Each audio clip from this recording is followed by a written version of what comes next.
Friedrich von Hayek was an Austrian economist who lived in England. And at the end of World War II, he wrote a book called Road to Serfdom.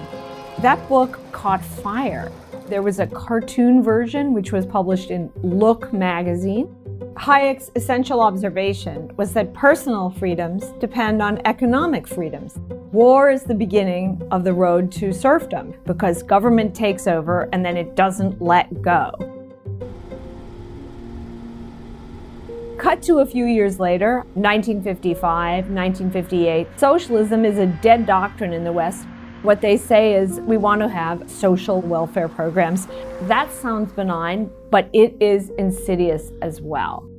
Hayek wrote a book called The Constitution of Liberty, in which he said, in peacetime, gradual incremental additions of social welfare programs give the state control. Eventually, the state controls more than half of the economy, and you're at serfdom again without calling it socialism.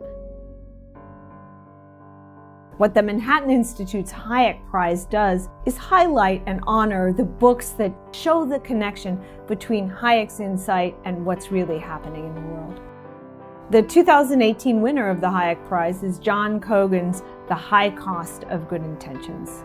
It relates directly to Hayek's social democratic road to serfdom. And that's because Mr. Cogan takes a flashlight and shows you all the times our government increased the size of itself without really acknowledging it, through little changes in social welfare programs, through multiple increases in Social Security, through Medicare and Medicaid, gradually over time. And this is what John Cogan traces.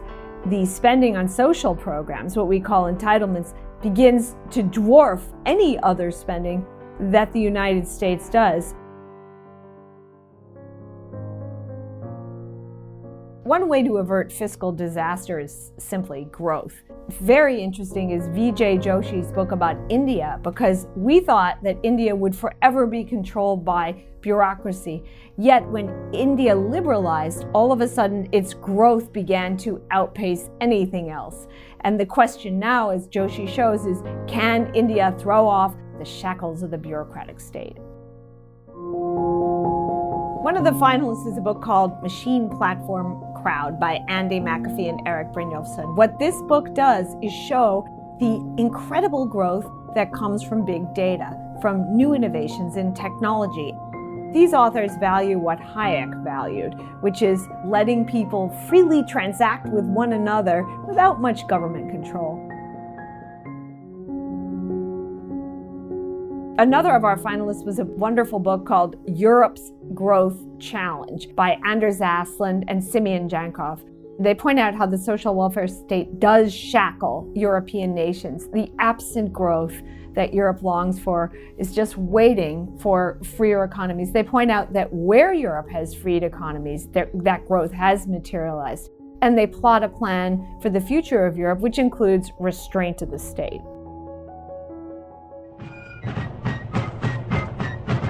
Doug Irwin, with his book Clashing Over Commerce, shows how tariffs impede growth and have impeded growth since the days of the Tea Act. That is, in the United States, every time we have a tariff, we have an economic cost.